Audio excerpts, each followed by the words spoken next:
Monsieur le Président, merci de nous avoir accueillis à votre bureau en ce jour. On va parler de la réconciliation nationale, puisque c'est le domaine dont vous êtes en charge. Mais il y a quand même beaucoup de gens qui ne comprennent pas encore c'est quoi cette réconciliation nationale et pourquoi faire une réconciliation nationale. La réconciliation nationale est une nécessité à Madagascar parce que Madagascar, en matière politique, a connu des crises politiques depuis son indépendance. Il y avait des changements de régime non démocratique, il y avait des soulèvements populaires et toutes ces crises avaient eu des impacts négatifs tant sur le plan social que sur le plan économique. Et même sur le plan international, la reconnaissance de Madagascar au niveau international est de plus en plus difficile car l'image du pays est ternie par ces crises récurrentes, ces crises répétitives. Il y avait des morts, il y avait des blessés et au niveau social, il y avait des fractures sociales. Donc, depuis la crise de 2009, dans le cadre de la résolution de cette crise, il y avait la fameuse feuille de route. C'est à partir de cela que le FFM a été créé, le flanqué d'une Fakiaban Madagascar, dont sa mission principale est de conduire la réconciliation nationale. Parce que le monde politique, surtout le monde politique, est conscient de l'impact de cette crise, impact négatif de ces crises. Donc, la réconciliation a plusieurs types, plusieurs facettes. Premièrement, il y a la réconciliation politique, parce qu'il y avait des conflits politiques, des conflits entre les hommes politiques, et il y avait des affrontements, et même des affrontements armés. Par exemple, en 2002, il y avait les Anadam et la force régulière qui se sont affrontés, et il y avait plusieurs morts.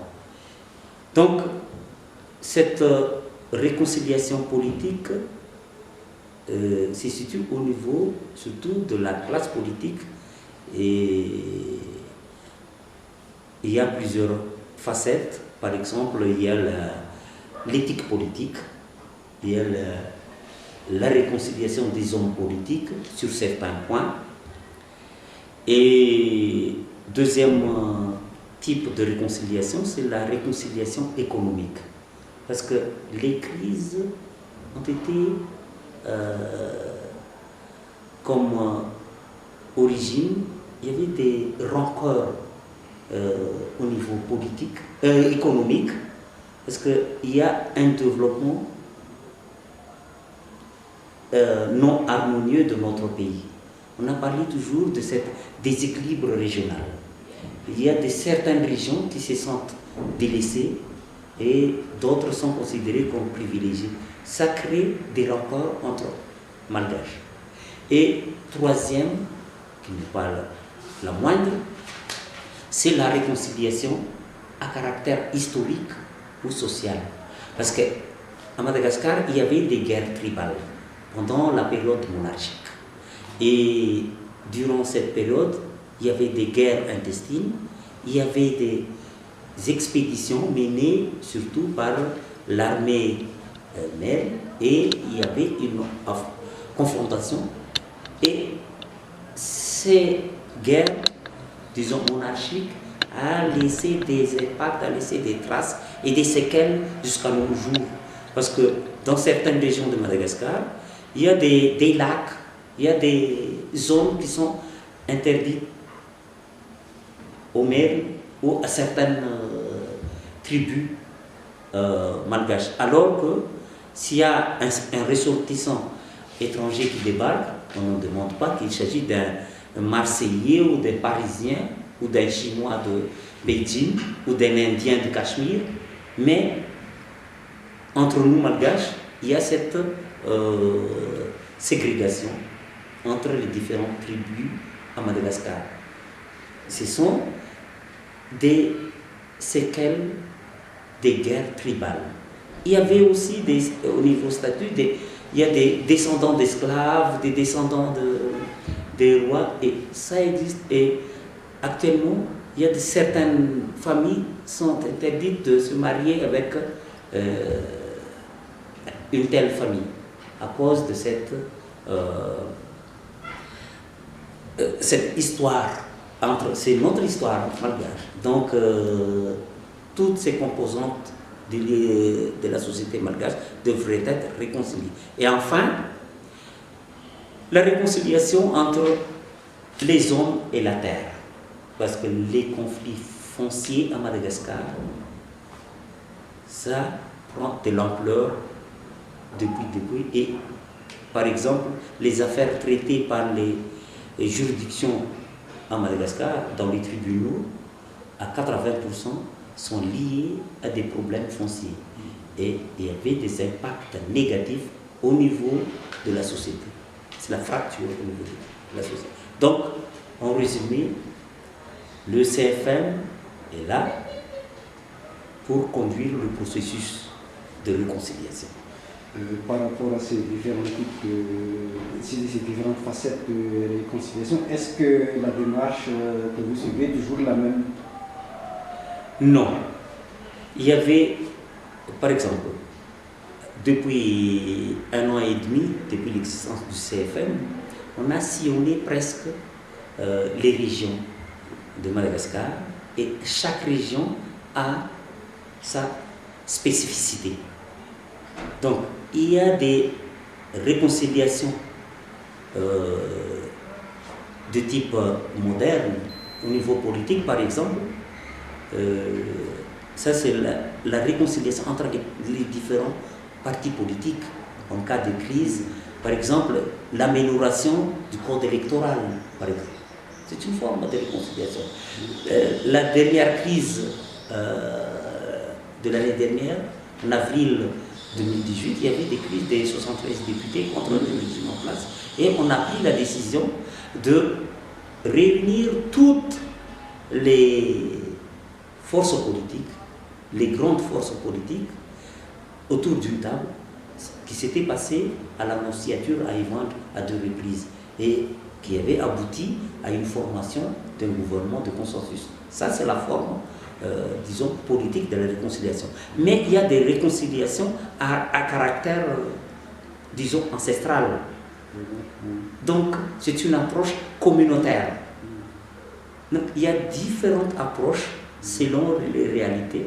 Et à titre d'exemple, les dînes, c'est une convention villageoise qui fait partie de notre valeur culturelle. Donc, comment valoriser ces différents types d'infrastructures de paix? Parce que l'idéal, c'est d'instaurer la paix sociale. D'accord. Depuis que vous êtes là, depuis 1 an et demi, vous avez dit tout à l'heure, combien de dossiers avez-vous déjà pu apurer et où en est-on pour le reste? Oui, dans la réconciliation nationale qui est basée sur la justice transitionnelle, donc la loi 2016-037, le 2 février 2017, relative à la réconciliation nationale, cette loi nous dicte de faire un rapport d'activité. Et ce rapport devrait être rendu public. Et on a fait un rapport annuel, et dans ce rapport, on a mentionné qu'on a reçu une 37 dossiers de requêtes d'amnistie, parce que ça fait partie de notre pouvoir, notre attribution de faire une amnistie pour la réconciliation nationale. Je dis bien amnistie pour la réconciliation nationale. Donc, on a reçu 37 requêtes, Et selon toujours cette loi, dès qu'on a reçu la requête, on va envoyer la requête auprès de la Cour suprême. Il y a une commission là-bas qui s'appelle Commission spéciale indépendante pour l'amnistie, pour demander son avis juridique et de mettre en état les dossiers. Parce qu'il y a des dossiers, il y a des faits qui ne sont pas liés aux affaires et aux événements politiques. Parce que ceux qui ont été condamnés par des faits liés aux événements politiques sont amnistiables au sein du CFM. Donc, deuxièmement, il y a des faits non amnistiables selon le statut de Rome et les différents traités signés par Madagascar, les traités internationaux. Donc, il y a des faits non amnistiables comme les génocides, les crimes de guerre, crimes contre l'humanité, violations flagrantes des droits de l'homme. Donc, c'est au juge de la Cour suprême de statuer ou de donner leur avis sur les dossiers. Mais c'est stipulé dans la loi que nous ne sommes pas le CFM, en Assemblée générale décide, et le CFM n'est pas lié aux avis juridiques de la Cour suprême. Et deuxièmement, ça concerne l'amnistie. Mais sur l'indemnisation et la réparation, parce qu'il y avait des gens, des victimes, lors des crises politiques en 2002, en 2009, et il y avait des victimes qui ont aussi déposé des requêtes d'indemnisation et de réparation. Parce qu'il y avait des morts, il y avait des blessés, il y avait des gens qui ont perdu leurs biens. Et c'est au CFM d'étudier, de faire des investigations pour déterminer que un tel est vraiment victime lors de ces événements. Mais c'est à nous aussi de déterminer les faits indemnisables. Parce qu'il y a des faits non indemnisables. C'est à nous aussi de déterminer s'il s'agit des vraies victimes, parce qu'il y avait des auteurs victimes. Donc, c'est au CFM de faire les investigations se rapportant à ces faits. Et on a reçu à peu près 1300 dossiers. Et les victimes, entre guillemets, c'est eux-mêmes qui déterminent le montant. Il y a des montants qui s'élèvent à des milliards d'ariars, il y a des montants qui s'élèvent à une dizaine de millions d'ariars, mais c'est eux-mêmes qui déterminent. Mais, dis bien, mais, selon toujours la loi, il faut créer un fonds national de solidarité et qui est géré par la Caisse de réparation et d'indemnisation. Caisse nationale, CNRI, Caisse nationale d'indemnisation et de réparation. Et le budget alloué aux victimes, qui devrait être alloué à l'indemnisation des victimes, devrait être inscrit sur le budget national. Mais jusqu'à maintenant, il n'y a aucun arrière inscrit sur le budget national pour indemniser les victimes de 2002 jusqu'à la fin de la transition. Est-ce qu'en l'état actuel des choses, le CFM jouit-il d'une entière indépendance dans ses décisions et suite à cela, quels sont les obstacles les majeurs qui ont empêché l'aboutissement du processus? Oui, le CFM a un budget, au point de vue financier, a un budget inscrit sur le budget national.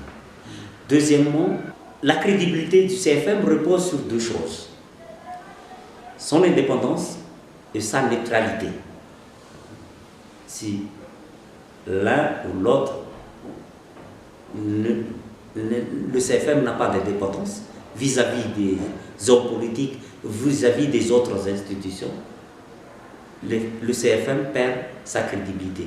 Donc, dans le traitement des dossiers, dans ces investigations, le CFM, et on a prêté serment devant la Cour suprême que de garder cette neutralité.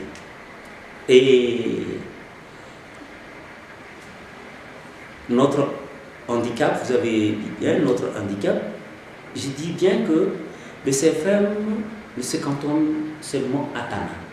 Le CFM devrait aller jusqu'au fin de la brousse parce que la réconciliation devrait être communautaire à partir de la base. Et la loi stipule que le CFM devrait avoir des démembrements au niveau des régions et au niveau des communes. Mais jusqu'à maintenant, il n'y a pas ces démembrements pour représenter le CFM auprès de la population, pour avoir des aspirations populaires et surtout pour avoir leurs idées, les idées des Malgaches sur la réconciliation. Parce que le CFM a le pouvoir de faire une recommandation. Et à partir de... Parce qu'il y a une commission, il y a 3 commissions. La commission vérité et pardon, la commission indemnisation et réparation et la réparation, la commission refondation de la nation et de la République, la forme républicaine de l'État par exemple. Et c'est à nous de faire de recommandations après avoir recueilli toutes les aspirations, toutes les propositions émanant de la population. Donc, pour faire ça, ce n'est pas le fait de téléphoner ou d'envoyer des emails, mais il faut descendre dans les différents coins de l'île. Et c'est ça, c'est notre handicap, c'est au niveau de des moyens. J'aimerais souligner une chose très très importante, c'est à propos au niveau de la valeur, l'importance de la valeur culturelle. Et Madagascar a sa culture, mais Madagascar a son histoire. Mais vous savez que l'histoire de Madagascar est un peu transformée. Et l'une des missions du CFM, c'est de réécrire l'histoire de Madagascar. Là. Et deuxième chose qu'on a souhaité, c'est d'inscrire le Fiavan comme patrimoine immatériel de l'humanité. On travaille là-dessus avec ce projet immense et piloté par parmi nos membres, le professeur Mangalas et jeune. L'objectif, c'est quoi? L'objectif, c'est d'avoir une paix durable à Madagascar. Que les crises politiques qui ont miné notre pays ne se répètent plus. Donc, l'objectif est d'avoir une paix sociale et une paix durable. Donc, le CFM a un pouvoir de prévention de crise et si la crise se présente, on a le pouvoir de résolution de crise.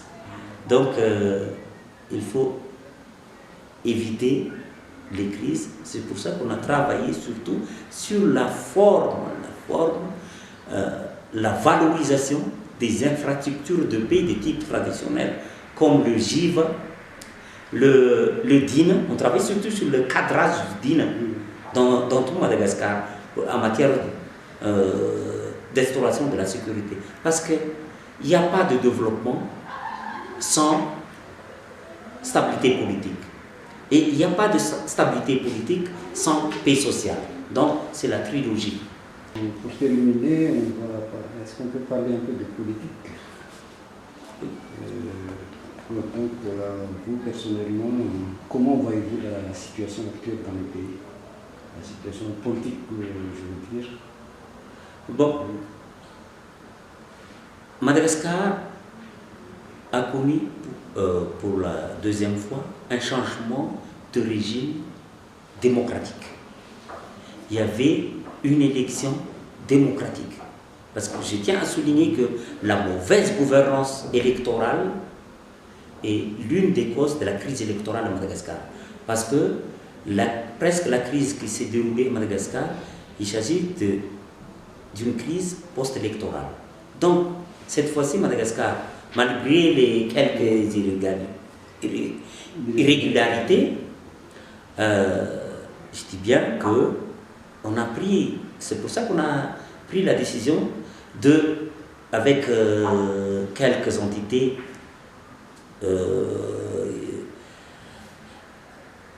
gouvernementales et quelques organes constitutionnels et avec la société civile.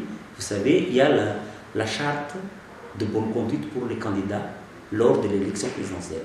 Et lors des législatives, on a aussi conçu un document, Toknumena, pour que les députés jouent leur rôle de vraiment d'élus, de législateurs, ainsi de suite. Et je vois qu'il y a une certaine volonté de la part du régime actuel pour améliorer les pratiques démocratiques. Donc il faut préserver tout d'abord les acquis démocratiques qu'on a eus. Il faut préserver et comment l'améliorer, ces acquis. Donc c'est une jeune démocratie, mais il faut l'améliorer petit à petit. Au niveau économique, vous savez qu'il y a des programmes économiques du nouveau régime pour la relance de l'économie malgache basée sur l'IEM. C'est pour ce projet que l'actuel président a été élu. Et je dis bien que cette élection démocratique a beaucoup contribué à améliorer l'image de Madagascar au niveau international. Donc c'est une garantie aussi pour les opérateurs, les investisseurs, les vrais, non pas les sakotos ou les mafieux, les vrais investisseurs de venir à Madagascar. Donc c'est un signal fort au niveau international, ces acquis démocratiques. Donc il faut l'accompagner, il faut l'améliorer. Donc pour moi, tout dépend d'une bonne volonté des dirigeants que Madagascar soit un pays de référence en Afrique et pourquoi pas à l'échelle internationale.